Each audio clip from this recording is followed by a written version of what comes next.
сәлеметсіз бе? Шешім бар хабары тыңдап тұрмын.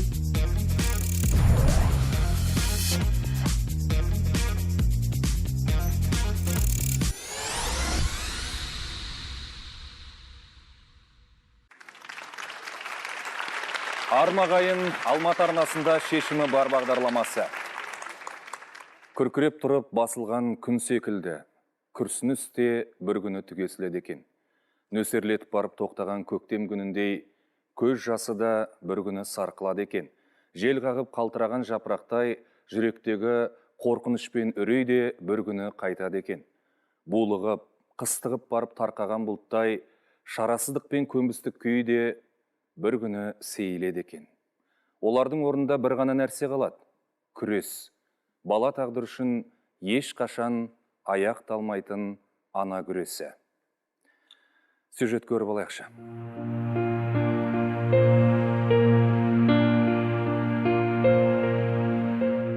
Ата-ананың семьяда тұңғышы болдым. Шешем мұғалім болды. Менің екінші тұрмысым. Бұл балаларымның әкесі. Менің ол кезде 6 жасар қызым болды. Мен жаңағы бала 40-тан асып қалдым. Балалы болам ба, болмайым ба, бір Алла біледі. Осы 2 жарты бір бүтін болып қосылайық. Мына қызды бауырыма басайын деп. Екеуміз үйлендік. Сол мен қызыммен алды ғой. Қызыммен алған кезде енді осы Құдай тілегіне берді ме, бірінен кейін бір балалар туылды, бірақ кішкене денсаулығы мынандай болды. Енем айтады, бұл папасының өзі кеш сөйлеген, 7 жасар кезінде сөйлеген, 7 жасар кезінде сөйлеп кетеді деп қазақшылыққа салынып жүрдік сөздің ашығы. Сонымен 4 жасқа толды, Аружаным 4 жасар болды, Еркебұланым 2 жасар болғаннан кейін сөйлеуі жоқ ешқандай. Кейін әрекетімізді іздеп бастадық. Сол Ташкентке апардық. Көрші андай себебі біз оңтүстікте тұрамыз, енді маған жақын, онысына 4 күнім. Сонда айтты, аутизм диагнозының белгілері бар деді. Оны түсінбеймін ғой, мен аутизм не екенін де білмеймін. Кейін айтты, сондай аутизм деген сол өзімен өз жүретін дүние деп. Кейін осы әрекетімізді қылдық. Ол арада мына 3-ші балам дүниеге келді. Енді бұл да енді ұл бала, әйтеуір Құдайдың бергені десем, бұл балам да порок сердца болып туылды. Гидросефалия, тетрадофалия деген диагноздармен қосылды. Бұл балам әлі операцияға жатпай тұрып, 1 жасқа толған кезде жолдасым тоққа түсіп қайтыс болып қалды.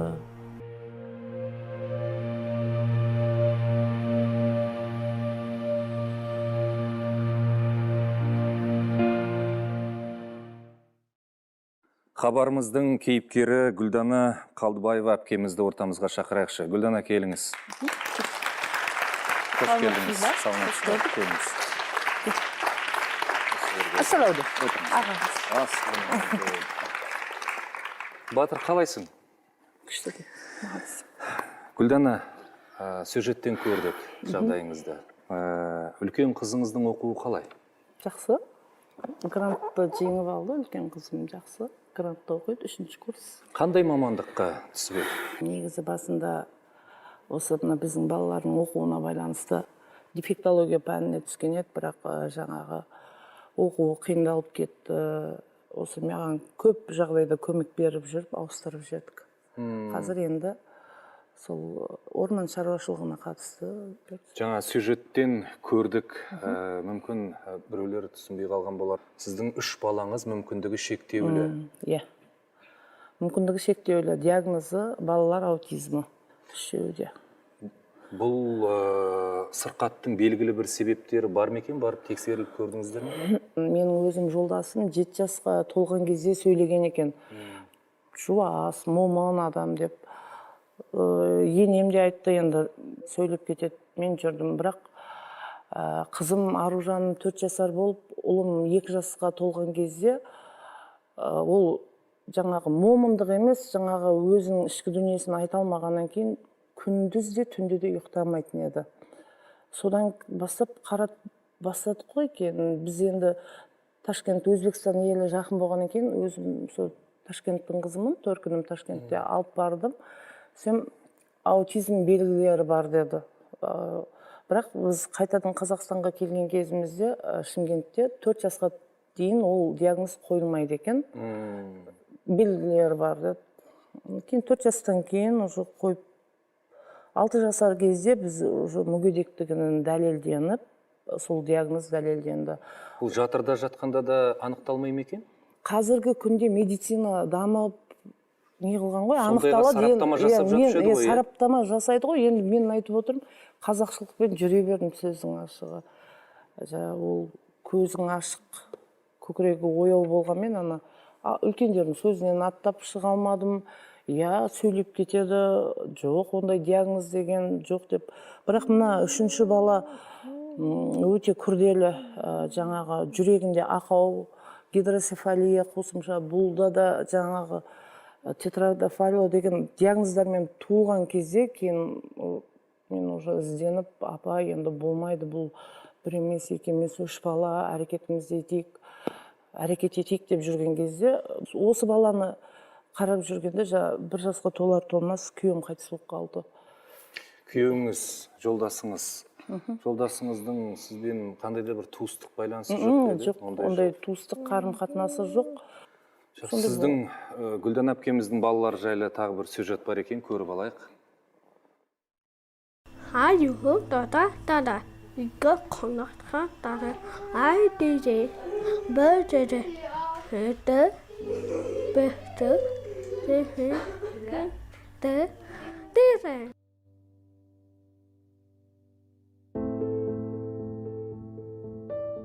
Енді әрқайсысы бұлардың әр дүние. Бізде осы мамалардың балалары бар, ерекше дарынды. Қарға баласын аппағым дейді, музыкаға, суретке бейім бар, музыкаға бейім бар. Ортада ұлым Еркебұланың музыка болса билеп, қуанып. Жасұлан жақсы, бұлда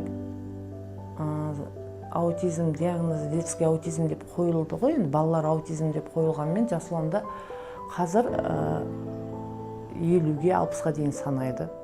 Келініме рахмет айтамын, осы балаларды дәрежеге жеткізіп, осыларды бағып, қағып, ана утреннигіне де барып келдік, қызықтарын бәрін көрдік.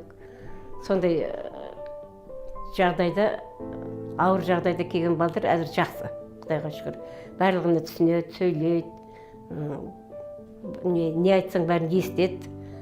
Бірақ сәл сөйлемей жатыр енді, білмеймін, одан да үміт қыламын, сен сөйлеп кететін шығар деп. Менде пендемін, налайтын кездерім болады.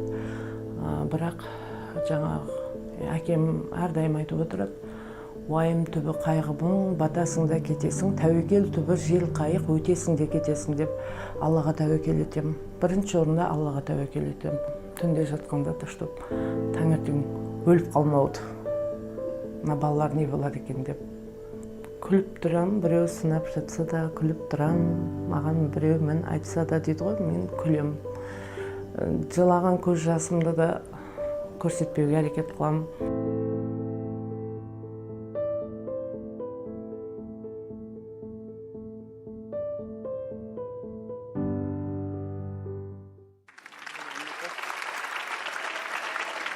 Қандай ата-анаға болсын, үлкен жүрегіне салмақ қой.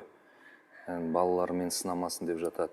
Гүлдан әпке, сізге Алла жеңілдік берсін, балаларыңызға шипа берсін.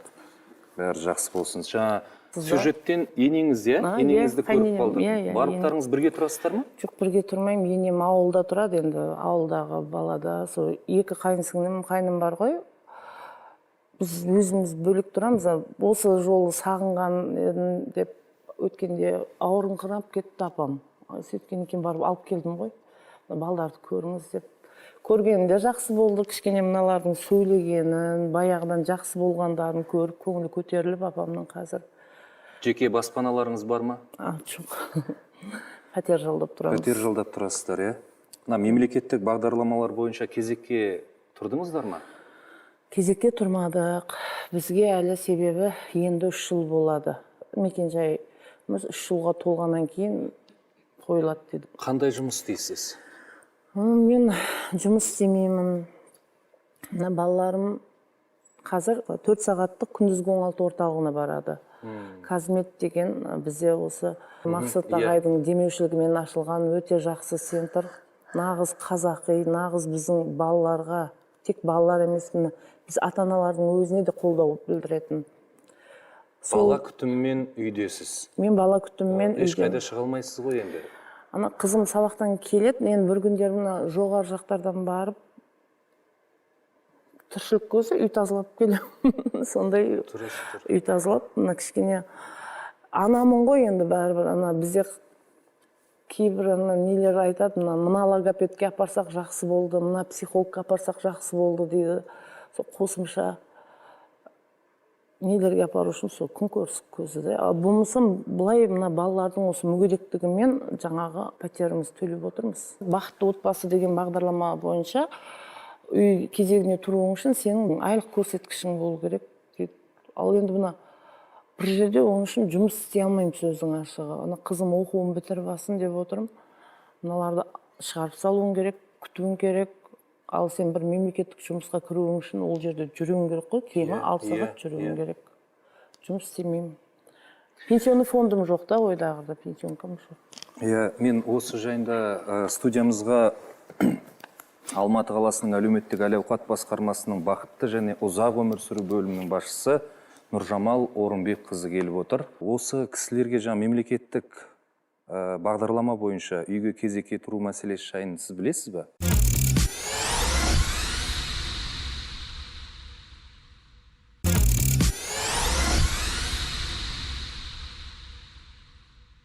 Жалпы статистикаға жүгінетін болсақ, Алматы қаласы бойынша 45 мың мүмкіндігі шектеулі адамдар бар. Оның 6600-і біздің 18 жасқа дейінгі балалар. Енді бақытты отбасы программа бойынша бұл кісілер енді барлықта заң бірдей ғой. Бұл кісілер пропискеде Алматы қаласында тұруы керек. Заң бойынша оның да уақыт мерзімі бар. Содан кейін өзгінің тұрғылықты жері бойынша кезекке тұрады. Кезекке тұрған кезде бұл кісінің ерекшелігі қазір жалғыз басты ана деген статусы бар, және мүмкіндігі шектеулі балаларды асыраушы ана ретінде 2 статусы бар. Сонымен бұл кісі бірінші кезекке тұру керек. Өйткені бұл кісінің әлі пропискеге тұрған уақыт әлі жетпеген, сондықтан бұл кісі әлі кезекке тұра алмай отыр. Табысты есептейді деген сөз, ол ипотекаға беріліп жатқан дүние болғаннан кейін оны ай сайын төлеу керек қой. Сондықтан ол міндетті түрдегі дүние. Енді жалпы қазіргі таңда біз Алматы қаласы бойынша жасалынып отырған мынау бақытты отбасы орталықтарын аштық. Бірнеше хабар жасағанда осы бақытты отбасынан келген кісілер өте көп көмек көрсетіп жатқандарын. Сіз бақытты отбасына барып тіркелгенсіз бе? Көмек алып тұрасыз ба? 30 мыңдық продуктыға сертификатқа көмек алдық. Жақсы. Қайта бер. Енді жалпы осы көп балалы аналарға келетін болсақ, Алматы қаласы бойынша 14.441 көп балалы ана тұрады. Оның 4,5 мыңы алтын алқа, күміс алқа егерлері. Ол тіркелген аналар. Ал енді қазіргі таңда тіркелмеген жаңа уақытша пропискамен жүргендердің де саны жетерлік. Енді бұл кісілерге қазір бақытты отбасы бойынша жалпы ол орталықты біз бірінші 30 сәуірде ашқан болсақ, одан кейін тамыз айынан бастап қаланың 8 ауданында аштық. Өйткені бірінші ашылған орталықта аналар саны өте көп болды. Өйткені негізгі мақсаты мынау әлеуметтік, психологиялық, құқықтық көмектер беру арқылы отбасының әл-ауқатын көтеру болды. Ал енді қазіргі таңда осы 8 ауданның бары жұмыс істеп отыр. Бұл кісі ол жаққа өзім бардым деп отыр ғой. Қазіргі таңда ол жерде біз іскер ана бағдарламасын жасау жүзеге асырып отырмыз. Ол бағдарламаның негізгі мақсаты енді бұл кісіге негізі керек болады. Өйткені шындығына келгенде денсаулығы дұрыс баланың өзі де қазір аналар кішкене шаршап отырады. Бұл кісінің 3 баласы бірдей мүмкіндігі шектеулі болғандықтан бұл кісінің жігері өте мықты екен жалпы. Сондықтан ол жерге барған уақытта бұл кісінің әр адамның өзінің бір қолынан келетін ісі болады ғой. Сол өзінің қолынан келетін ісі бойынша бұл кісі мамандар дайындайды. Бұл кісі аспаздыққа икемі бар ма, жоқ әлде тігіндіге ма, сол бойынша дайындап, арғарап бұл кісінің жаңағы мемлекеттен бөлінетін грант алуға дайындап шығарады.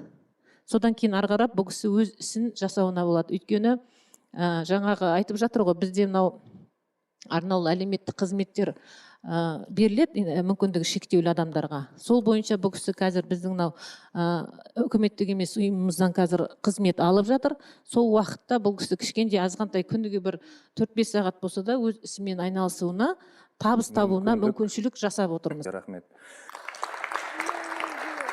Студиямызда қонақта Медеу аудандық әкімінің орынбасары Нұрлыбаев Айдос Асқарұлы мырза келіп отыр. Қош келдіңіз. Біздің кейіпкерімізге қандай мемлекеттік бағдарламалар көмектесе алады? Жаңа әріптесіміз айтып отыр, барлық мемлекеттік бағдарламаларға бұл кісі қазір толықтай қатысып отыр. Енді анау тұрғын үй бағдарламасы бойынша жаңа өздеріңізге мәлім 3 жыл тұрақты тіркеу болу керек. Сол 3 жылдан кейін бұл кісі жаңағы тіркеуге тұрып, кезекке тұрып, өзінің тұрғын үйге жаңағы құжаттарын өткізуге болады. Басқа да бағдарламалары бойынша біздің ауданда қазір жаңа әріптесіміз айтып кетті, бақытты отбасы Медеу ауданында ашылған. Оның ішінде іскер ана деген орталық бар. Іскер анада жаңағы мысалы бұл кейіпкеріміз ертең бізге хабарласып қолынан іс келетін болса, біз толықтай көмек беруге дайынбыз.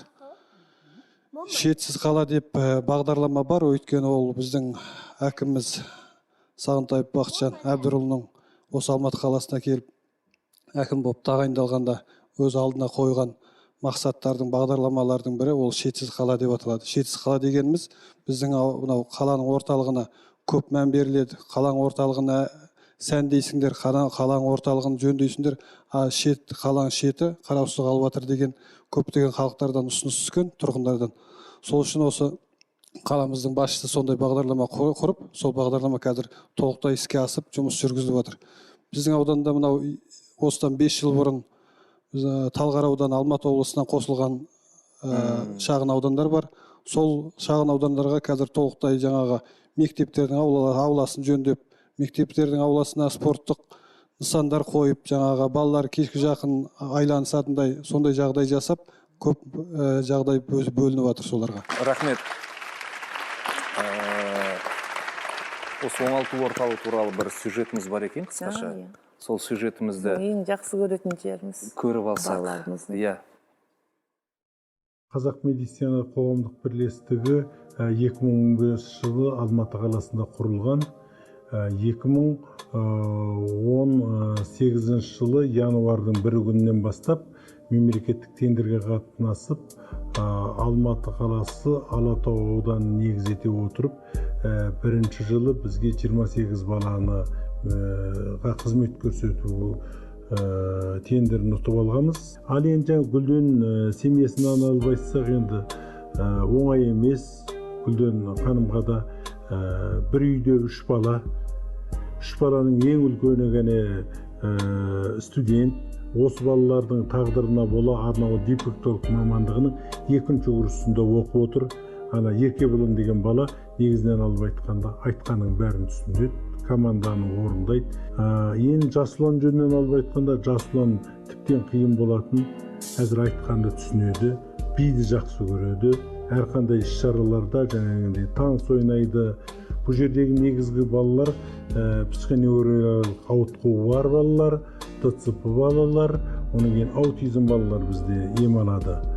Негізінен 0 жастан 16 жасқа дейінгі балаларды қамтиды. Ал осы барыста айта кетейін деген, бұл мемлекеттік тендер болғанда таңғы сағат 7-тен біздің автобус шығаттағы сол балаларды үйінен барып алып қайтады.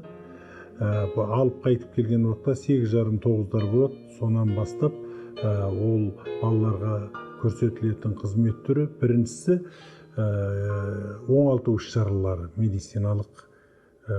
Оның кейін оңалту іс-шараларының ішінде қандай шаралар бар дегенде точный массаж бар, логопед бар, ЛФК бар, онан тыс жаңа электрофорездармен емдейміз. Ал енді бұл ем іс-шара бағытында. Енді біреуі бізді оқыту негіз етіледі. Оқыту.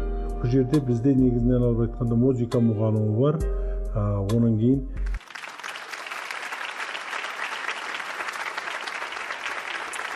Сюжетте көргенімізде Қазақ медицина қоғамдық бірлестігінің төрағасы, бас дәрігер Мақсат Әбдіқадыр ағамыз келіп отыр студиямызға. Қош келдіңіз аға. Рахмет. Кейіпкеріміздің балаларына, басқа да көптеген балаларға көп көмек көрсетіп жатыр екенсіздер. Алла разы болсын аға. Аға, мынау аутизм сырқатын пайда болу себептерін атай аласыз ба?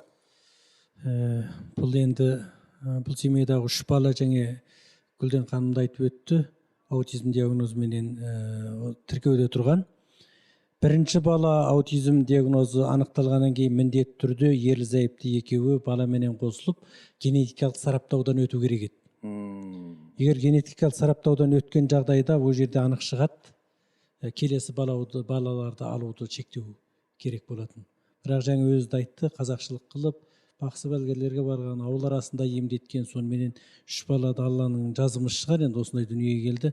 Осы эфирді пайдалана отырып, ата-аналарға осындай бір бала ДЦП болсын, аутизм болсын, болмаса дауна деген диагнозды іштегі кезде, әдетте 3 айдан кейін қаналаттағы сол кезде білуге болады.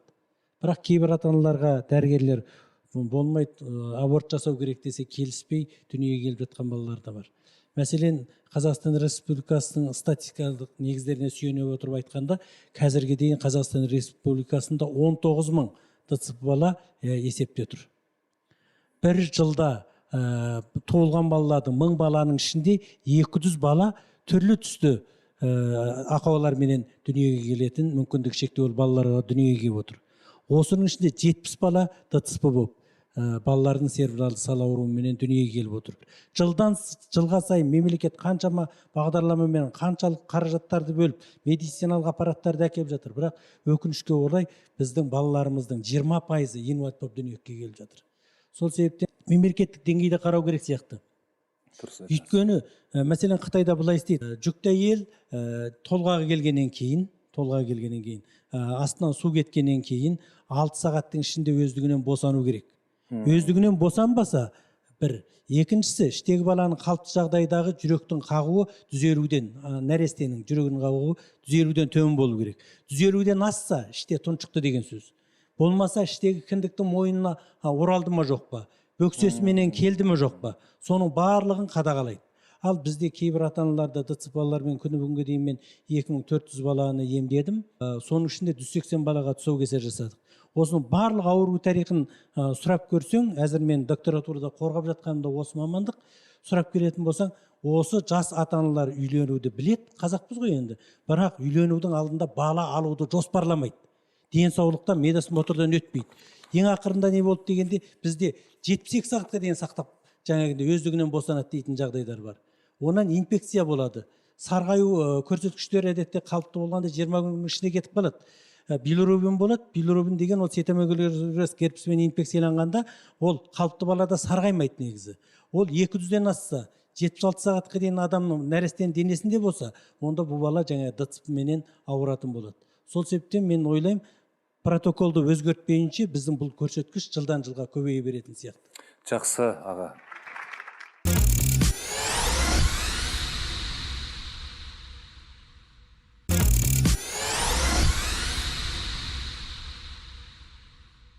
Біз келесі кейіпкеріміз Малика Елеуова, сол жайлы бір сюжет көріп алайықшы.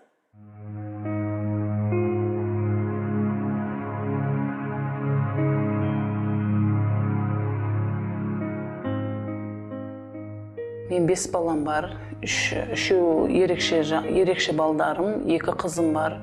2 қыздарым дені сау, жақсы. Үлкен балам Таңырберген, 14 жаста. Екінші балам Нұрсұлтан, ол 12 жаста. Бексұлтаным бар. Бексұлтаным 10 жаста. Туылғанда бар, препкілерін бәрін қабылдадық. Емін бәрін не қылып, бала туылған препкілерін бәрін салдық. 3 жасынан басталды ол бала. 3 жастан уже нәтиже бере бастады, сүрініп, құлап, біз 3 жастан бала жүріп кетеді. Бұл балам жүрмей, жаңағы жүретін, бірақ сүрініп, тастарға сүрініп, құлап, сөйтіп жүретін. Сөйтіп барып, 4 жасынан тексердік. Сөйтіп диагноз осындай қойды, жаңағы ДЦП, мышный дистрофия дейді. Сондай диагноз қойды. квартирантта тұрған кезінде айтқан көбісі, не қыласың басыңа бәле қылып өткізіп салмайсың ба деген. Мен айттым, өз қарғау баласында мысалы аппағым дейді ғой, тастамайды ешқандай. Мен тастамайын дедім, өзім балам, өзімкі. Деп талай не қылмын. Талай үйдің есігін алдына бардық қой, талай адамдар. Не деді, тұқым қуалаушық деді, сондай деді.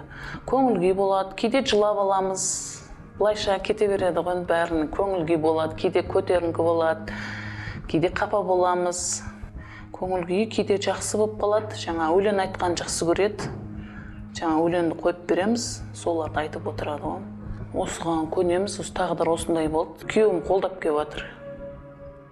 Ол балалар енді ерекше болған екен, осындай болып тұрған балалар.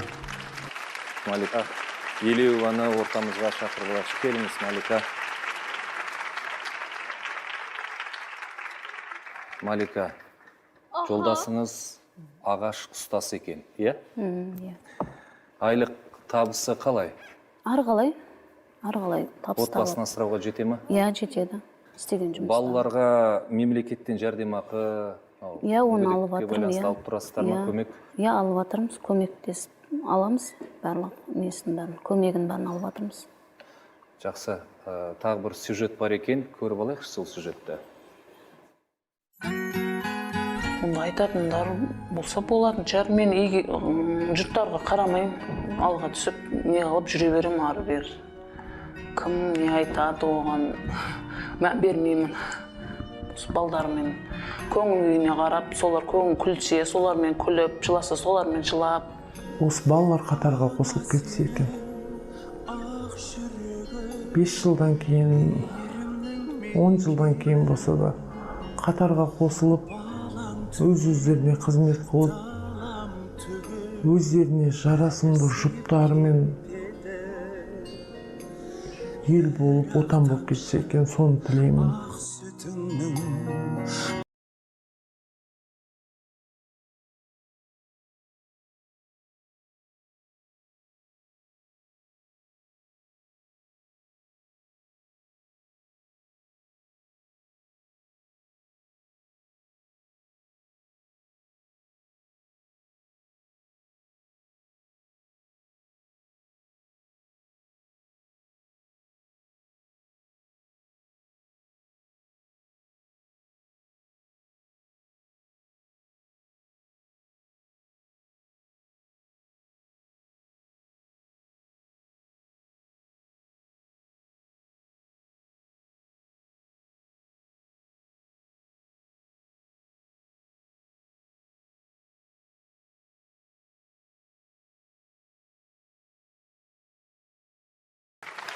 Малика, енді Алланың сынағы шығар. Алладан жеңілдік тілейміз сіздерге. Бәрі жақсы болсын деп. Бұл балаларды апарып, тексертіп, бұлай күнделікті неден өтіп тұра ма? Иә, күнделікті, емін алып тұрамыз 6 ай сайын. Жатқызып, емін бәрін алғанбыз. Үзбей аламыз. Үй жағдайында, иә? Үй жағдайында білім ала ма? Білім алады, үйде надамы оқиды, үйге кеп мұғалімдер оқиды, 20 минуттан кеп оқытып кетеді. Бұл балалар өмірге келгенде сау болды ғой? Иә, сау болды балаларым, 3 жастан басталды ғой, кетпе-кет босандым, оны білмедім оны. 3 жастан арғара бастала берді ғой, жайлап, үзіліп. Біз сауын кеспегеннен кейін, жаңа суға құлап жүр екен деп ойладық. Мән бермедік. Басталды ғой, 8 жасында отырып қалды. Үлкен балам, екінші балам 10 жасында отырды ғой. Диагноздар анықталды ма? Диагноздар анықталды ғой. Душевный деді ғой. Генетический деді, тұқым қуалаушылық. Тұқым қуалаушылық деймі. Студиямызға дәрігер, гинеколог Бибігүл Әбдіхалқова ханым келіп отыр екен. Кейіпкерлеріміздің тағдырын, өмірін көріп отырсыз ғой, жаңа сюжетте айтылып жатыр. Жалпы медицинада бұл мәселе бір баладан кейін бір бала басында сау туылып, кейіннен осындай жағдайға душар болып жатқанды қалай атайды бұл? Не нәрсе бұл? Енді бұл екі жағдайда да генетикалық бұзылыстардан болып тұр. Бірінші жағдайда ол аутизм дейді. Бұл нерв жүйесінде жаңағы ақпарат беріледі ғой жайлап. Сонда соған жауап беретін гендердің мутациясынан болады. Ол гендердің мутациясы адамның денесінде носитель дейді ғой, уже бар. Тұқымнан беріп келуі мүмкін.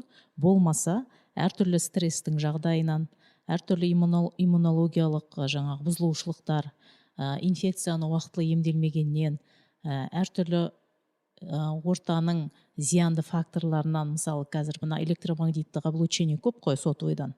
Сол сияқты факторлардың кесірінен и адамның жасы үлкейген сайын, жаңа стресс бар, басқа бар, адамның денесінде гендік мутациялар жүреді өзі. Сол мутациялардың кесірінен әртүрлі жаңа белокқа пайда болатын денеде, болмаса жаңағыдай нерв жүйесіндегі берілетін нәрселерде соған жауап беретін гендер, яғни хромосоманың құрылымында өзгерістер басталады. Соның бәрі жиналып, жасы үлкейген сайында баланың жаңағы синдром Даунамен туылуы көп болуы мүмкін деген жоғарғы қаупі жоғарылайды. Сол сияқты гендік мутациялардың да есебінен осындай болуы мүмкін. Ол фенотипический сыртынан жақсы болуы мүмкін, жаңа аутизмді мысалы, бірақ жаңағыдай нерв жүйесі оның бұзылады. Ал екінші жағдайда ол бұл тұқым қуалаушылық, дюшена уже. Ол мышечная дистрофия дейді. Ол дистрофин деген жаңа белокқа жауап беретін, бұлшықеттердің жұмыс істеуіне, соған жауап беретін геннің тоже бұзылуынан болады. Бірақ оған жауап беретін нәрсе именно X-сопленные дейді, половой хромосоманың құрамында болады. Сондықтан әйел адамда ол носитель болып жүре береді. Ол әйел, мысалы, қыз туса, онда білінбейді. Бірақ қыздың генінде ол бар. Ол қыз ертең ұл туса, ұлдар сондай болып шығуы мүмкін. Мышечная дистрофия ол кейінірек білінеді, 2 жастан бастап 10 жастың арасында. Сондықтан бұл кісілер жаңағыдай енді уақытылы, қазір енді айтам, тексерілу керек оны әрине. Өйткені қыз балаларда бұл кісілерде білінбей тұрған сол. Ол білінбейді өйткені. Ал ұл туылатын болса қайтадан, ол ұлда қайтадан пайда болады. Жоғары қауіп өйткені. Сондықтан әрине жаңағы мына кісі дәрігер айтып кеткендей мен қосыламын. Қазіргі заманда құдайға шүкір цитогенетикада, молекулярлық генетикада бәрі жақсы дамып жатыр. Егер жастар өздері болашақта жаңағы семья болып бала жасаймыз десе, өзінің ата-анасының жаңағы бабушка, ата-әжесінің несін білу керек жайлап. Бұрын сондай тұқымда болды ма аурулар, болған жоқ па? Болмаса жаңағы қант диабеті сияқты, жаңағы гипертензия, сондай аурулар, соның бәріне назар аударып, соған дайындалып бару керек. Өзі мысалы бір нәрсемен ауырса да жастар, соны уақытылы емдеу керек. Алдын ала барып консультация алу керек. Сондықтан жастар соның бәріне тексеріліп барып, бала жасау керек қазіргі жағдайда. Сосын қазір бізде жаңа айтып тұрмын, бізде қазір Алматыда да бар ондай орталықтар, генетикалық паспортты қарау керек. 2 жас, екеуі де барып, өзінің хромосомдық құрылымын жаңа бүкіл тексеріп, геномдық мутациялар бар ма, қандай носитель екенін соның бәрін білуге болады. И болжауға болады. Қандай процент жағдайда жоғары қауіп па, жоқ әлде төмен қауіп па, низкий процент, қандай жағдайда қандай бала туылады, сол өзгерістерге байланысты. Содан кейін ары қарай дәрігерлер әрине көмектеседі. Сондықтан енді сіздерге үлкен шыдамдылық керек. Құдай сіздерге қайрат берсін осы балаларды жеткізуге. Рахмет сізге.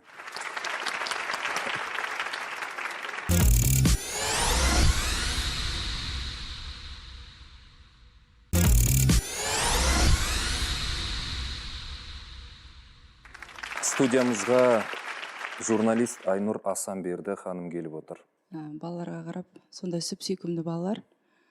Алла сіздерге күш-қуат берсін. Енді мен не дей алам? Әрине қиын. Бір жерде біздің кейде білмей жатқандығымыз себепші болған. Енді жалпы хабардың мәнісін мен түсінгенім бойынша жастарға бұл ақыл кеңес болу керек. Ағамызбенен тәтеміз айтып жатыр, дәрігерлер қандай да бір жүктіліктің алдында тексеріс қажет. Кейінде бала туылғаннан кейінде бей-жай қарамауымыз керек. Жалпы әркім өзінің денсаулығына өзі мән бергені жөн екен. Жақында өзімде осы журналист ретінде өзімнің инстаграм парақшамда қыз келіншектерден соңғы рет қашан дәрігерге бардыңыз, әйел дәрігеріне бардыңыз дегенде, сол жердегі 80% қыз келіншектер дәрігерге бармайтыны анықталды. Менің парақшамда 500 мыңға жуық адам отырады. Мен өзім таңғалдым, неге біз дәрігерге бармаймыз? Біздің Қазақстанда бұл медицина тегін ғой. Бірақ қандай себеп барын білмедім. Көбі дәрігерге бармайды екен қыз келіншектердің. Бұл өте өкінішті. Осы хабарды пайдалана отырып та мен айтқым келетіні, уақытылы дәрігерге барып, тіпті еш жеріміз ауырмаса да, жылына 2 рет болса да біз тіс дәрігеріне және жалпы терапевтке баруымыз керек. Өз денсаулығымызға өзіміз ұқыпты болсақ, меніңше, кейін үлкен осындай кішкене жағдайлардың алдын алар едік. Ал енді аналар мен түсінем, менің жалпы өзімнің де өмірімде мұндай оқиға орын алған. Қалай болған білмеймін, әрине дәрігерге қаралып, дәрігерге барып жүргеннің өзінде менің балам іште тыныш шығып қалған. Кейін бізде осылай қатты қиналып, әлі күнге дейін емделу үстіндеміз, бірақ жүреді. Мақсат аға білет, Мақсат аға барып емделгенбіз. Қазір жүріп жүр, енді емдеу үстіндеміз, әлі процесіндеміз. Енді кейінгі балалар Аллаға шүкір аман есен. Мен өте қатты түсінем, жалпы өзімнің басымнан өткеннен кейін де түсінем. Дегенмен енді ана болғаннан кейін енді әйел 40 шырақты дейді ғой. Сіздерге қуат тілеймін, мойымаңыздар. Жалпы кез келген дүниені жеңуге болады, тек оны қабылдай білсек. Қабылдап отырған аналар, қарап отырған аналар, сондықтан сіздерге әрі қарайда осы істеріңізді тоқтатпасаңыздар екен деп тілеймін. Балаларды аяққа тұрғызып, оларды жүргізіп, өздеріңіздің аналық қамқорлықтарыңызды көрсете беріңіздер. Рахмет. Рахмет. Студиямызға ақын Жанар Әбсадық келіп отыр. Адамға Алла тағала өзі көтере алатын жүктіған арқасына іледі дейді ғой, мойнына. Сондықтан енді сіздерде осы балаларды жеткізуге, лайықты тәрбие беруге күш қуат жетеді деп ойлаймын. Әрине жастарға бұл үлкен ғибрат. Шынымен бізде қазір қосылар кезде, енді әрине бәрі жас кезде қосылады, махаббат деп, бірақ кішкене өмірге жауапкершілікпен қарауды жас кезден бастасақ, өйткені кез келген дәурен өтеді, жастық шақтың да қызығы өтеді.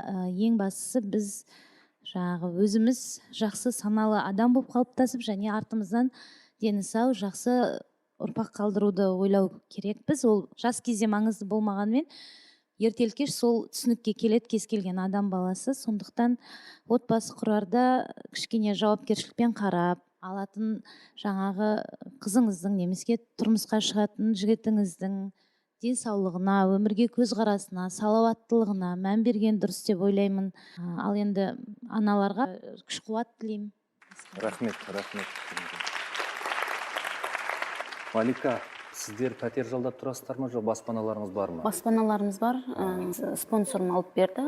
2016 жылғы 1-ші этаждан 4 бөлмелі үй алып берген. Кім алып берді? Оны әйел адам. Өзін көрген жоқпын, ол өзін таныстырмады. Аты жөнін айтпауды өтінді. Аты жөнін айтпауды өтінді. Алғысым шексіз ол кісіге әліге шейін. Ол кісі алып берген үй. Үйіме, отбасыма береке келді. Сізді қай жерден көрген екен? Сізді қай жерден көрген екен? Мен теледидардан көрді, солар арқылы алдым ғой, спонсор тауып. Инва такси деген бар ғой. Соның көмегін алып тұрасыздар ма? Алып тұрамыз, Сіздерге күш қуат, сабыр тілейміз. Тек жақсылық болсын. Алла шипасын берсін, жеңілдік берсін. Айтқанымыз келсін. Тілеулеспіз. Амандық тілейміз. Барлығы жақсы болады деген сенімдеміз. Бізде осында келіп отырған Айнұр Асанберді ханым Маликаға бір кішігірім қаржылай сыйлық алып келген екен.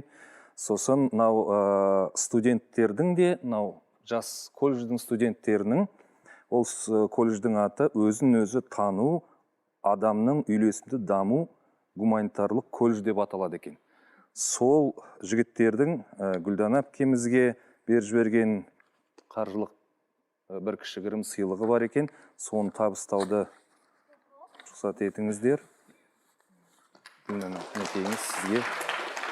Малика, мынау сізге. Жақсылықта жарсайық қайырымдылық қорының атынан ойыншық сыйлықтар алып келген екен балаларымызға. Келе ғой.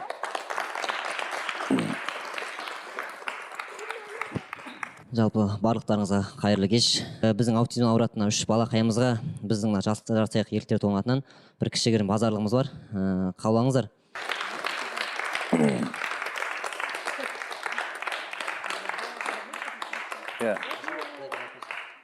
Мынау арнайы аутизм сырқатына шалдыққан балаларға арналған ойыншықтар екен.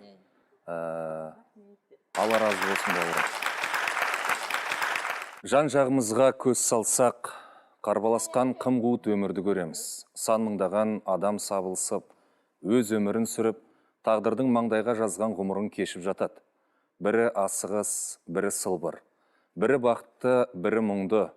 Бір адам дүниенің соңында, бір адам қызметтің жолында. Сол сан мыңдаған адамдардың арасынан күні түні сырқат балаларының өмір үшін жанталасып жатқан ана ғұмырдың, күні түні күрескен ана жүректің, әр сәт сайын арпалысқан ана тағдырдың күрсінісін естіп, көз жасын көре аламыз ба? Тіпті олардың бар екенін білеміз бе?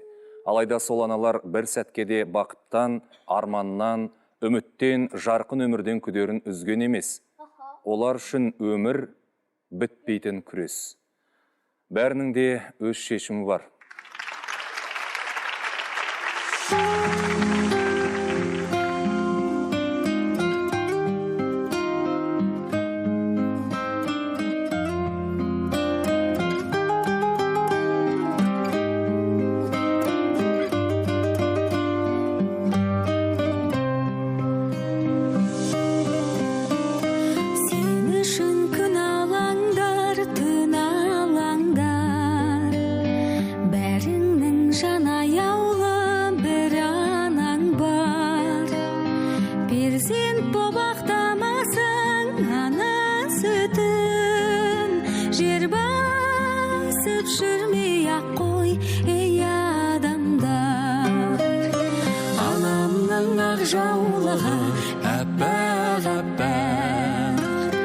Айналдым пейіліңнен қардан әппақ.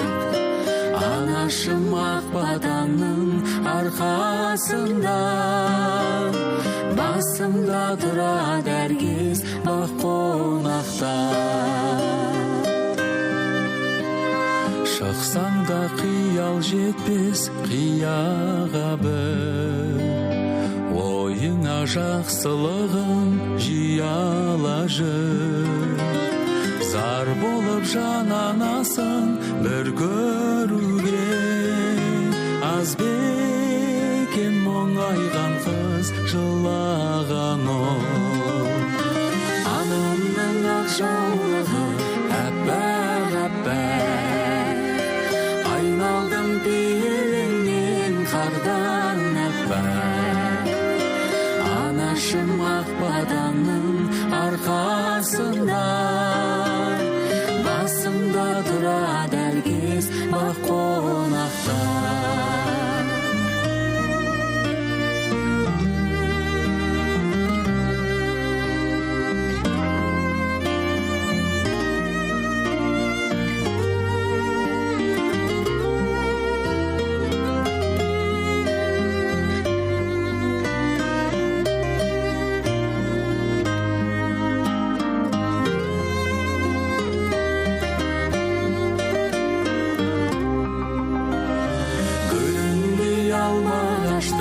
Әппақ, әппақ, үлгетем пейіліңдей көпке мақтап. Қасымда асыланым өзің барда, басымда тұрады әркез бақ қонақта. Анамның ақ жаулығы әппақ, әппақ, айналдым пейіліңнен қардан әппақ. Анашым ақбаданның арқасында, басымда тұрады әркез бақ қонақта.